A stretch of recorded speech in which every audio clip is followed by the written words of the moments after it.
नमस्कार दोस्तों, बीपीएससी पाठशाला विद चौहान में एक बार फिर से आपका स्वागत है। आज जिस कंटेंट पे हम चर्चा करने वाले हैं वो है पंचायती राज, स्थानीय स्वशासन भी बोलते हैं इसे। और यह जो है बहुत ही इंपॉर्टेंट चैप्टर है आईएएस, पीसीएस और बीपीएससी और बिहार में होने वाले सारे एग्जाम्स के लिए। तो आइए बिना समय गंवाए पहले हम इसकी तैयारी करते हैं। वीडियो में देखते हैं क्या पढ़ना है, बाकी बातें बाद में करेंगे। तो दोस्तों, पंचायती राज में हमें स्थानीय स्वशासन भी कहते हैं इसे, और इसमें जो हमें पढ़ना है वो पढ़ना है ग्राम सभा, ग्राम पंचायत, ग्राम कचहरी, पंचायत समिति और जिला परिषद। एक एक करके हर अलग अलग स्लाइड में डिटेल से इसे पढ़ेंगे। अगर कोई अनुच्छेद है तो पढ़ेंगे, नहीं है तो कंटेंट को पढ़ेंगे, समझेंगे। और यकीन मानिए, अगर आपने ढंग से इसको 2-3 बार देख लिया तो कोई भी प्रश्न कहीं नहीं जाने वाला।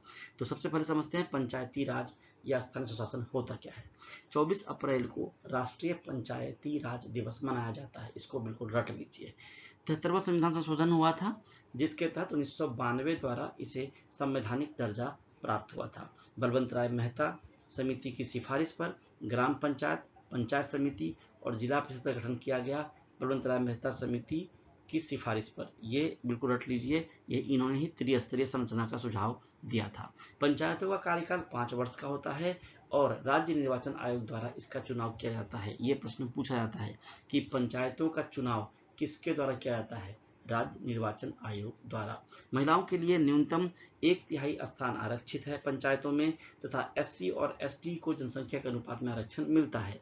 2 अक्टूबर 1959 को राजस्थान के नागौर जिले में पंडित जवाहरलाल नेहरू द्वारा इसका उद्घाटन किया गया था। इस तरह से हमने पंचायती राज के बारे में जो इंपॉर्टेंट कंटेंट है वो पढ़ा। अब एक एक करके ग्राम सभा, ग्राम पंचायत, ग्राम कचहरी, पंचायत समिति और जिला परिषद को पढ़ते हैं। सबसे पहले बिहार में पंचायती राज को देख लेते हैं। तो बिहार में पंचायती राज अधिनियम जो है वो 2006 से के तहत संचालित होता है। यहाँ भी त्रिस्तरीय संरचना है, बलवंत राय मेहता वाली सिफारिश पे। ग्राम पंचायत, पंचायत समिति, जिला परिषद। वर्तमान में राज्य में 8000 से अधिक ग्राम पंचायतें हैं। 2006 में पंचायत चुनाव में महिलाओं को 50% आरक्षण दिया गया बिहार में। वैसे 1/3 है, लेकिन यहाँ पर 50% है। पिछड़ा वर्ग की बात करें तो सभी स्तरों, सभी पदों पर 20% आरक्षण है।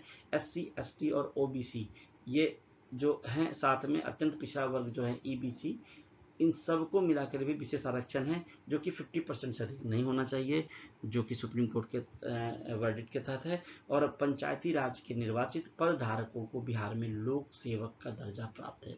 इस तरह से हमने पंचायती राज पढ़ा और पंचायती राज जो बिहार में क्या स्थिति है वो पढ़ा। अब आगे चलते दोस्तों, अब जो हमें पढ़ना है वो पढ़ना है ग्राम सभा के बारे में।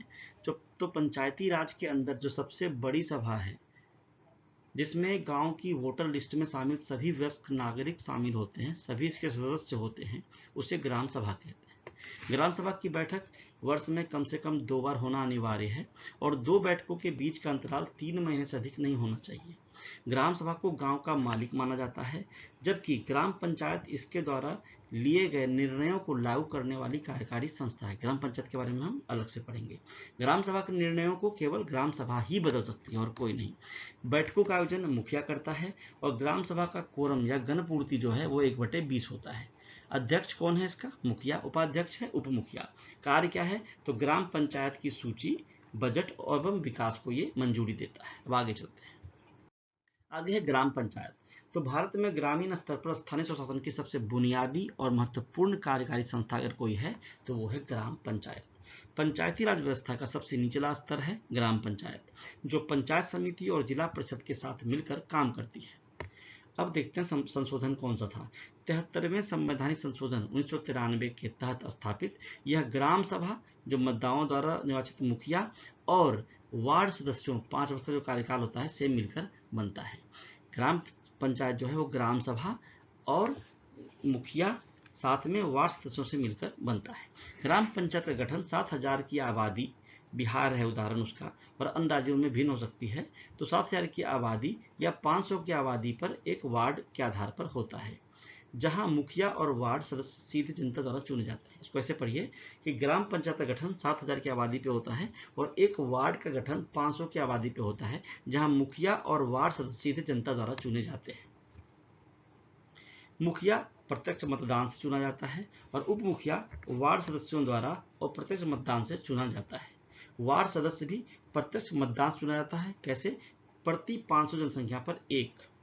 मुखिया और उप मुखिया अपना इस्तीफा जिला पंचायत राज अधिकारी को खुद लिखकर दे सकता है, स्वलिखित। वार्ड सदस्य अपना इस्तीफा मुखिया को दे सकता है, जिसके 7 दिन के बाद पद रिक्त हो जाता है। ग्राम पंचायत का कोरम या गणपूर्ति सदस्यों की कुल संख्या का 1/2 होती है।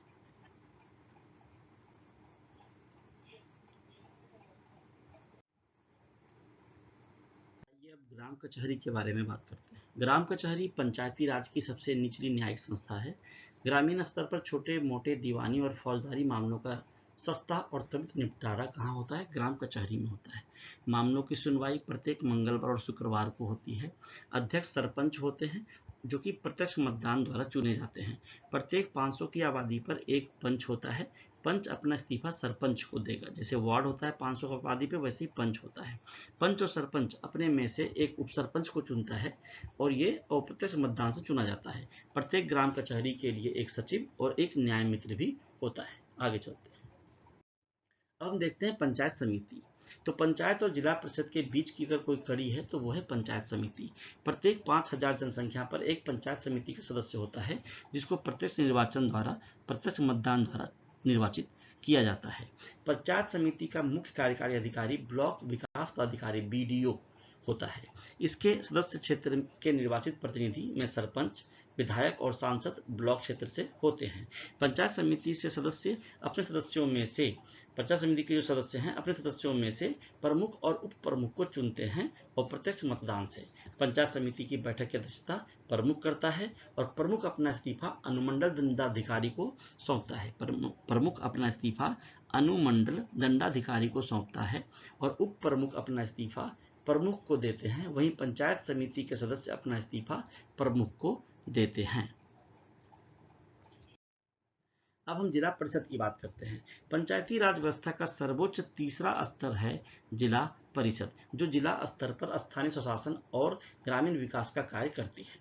इसके सदस्य जनता द्वारा चुने जाते हैं। 50,000 की जनसंख्या पर एक सदस्य प्रत्यक्ष मतदान से चुना जाता है। जिला परिषद में निर्वाचित सदस्य स्थानीय विधायक, सांसद और पंचायत समिति के अध्यक्ष शामिल होते हैं। सदस्यों में से ही किसी एक को अध्यक्ष या चेयरमैन और उपाध्यक्ष चुना जाता है। जिला परिषद की प्रशासनिक इकाई का प्रमुख CEO मुख्य कार्यकारी अधिकारी होता है, जो आमतौर पर एक IAS अधिकारी होता है। जिला में वो DM होता है। अध्यक्ष अपना इस्तीफा स्वयं लिखित द्वारा स्वलिखित जिला दंडाधिकारी को और उपाध्यक्ष अपना इस्तीफा स्वलिखित अध्यक्ष को देता है। सदस्य भी अध्यक्ष को इस्तीफा देते हैं। यहाँ स्वयं द्वारा लिखित मैंने बार बार इसलिए लिखा है क्योंकि स्वलिखित खुद से लिख के देना होगा। किसी और के लिखने पर और प्रिंट आउट पर साइन करने से इस्तीफा नहीं मंजूर किया जाता। आगे चलते हैं। अब हम IAS PCS में जो प्रश्न पूछे गए हैं प्रारंभिक परीक्षा में इस टॉपिक पर उसके चर्चा कर लेते हैं। भारत में पंचायती राज व्यवस्था का मुख्य उद्देश्य क्या है? तो वो है लोगों को विकास मूलक प्रशासन में भागीदार बनाना। लोकतांत्रिक विकेंद्रीकरण का उद्देश्य ही आम जनता की भागीदारी है। आंसर है C। 73वें संवैधानिक संशोधन अधिनियम 1992 का उद्देश्य क्या है? उद्देश्य है देश में मजबूत और जीवंत पंचायती राज संस्थाओं की स्थापना करना।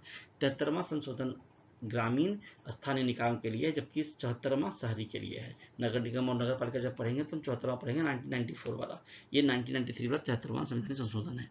पंचायत के सदस्य बनने के लिए न्यूनतम आयु क्या है? 21 वर्ष। पंचायती राज और नगर पालिका चुनाव के लिए न्यूनतम आयु 21 वर्ष है।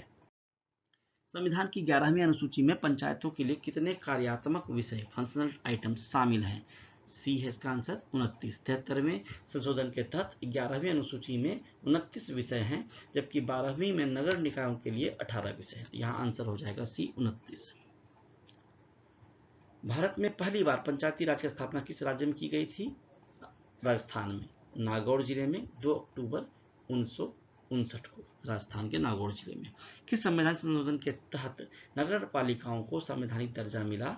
D 74वां संवैधानिक संशोधन 1992 नहीं, ये मेरे ख्याल से 94 होना चाहिए। पंचायतों के लिए कराए जाने वाले चुनावों के आरक्षण के संबंध में क्या सही है?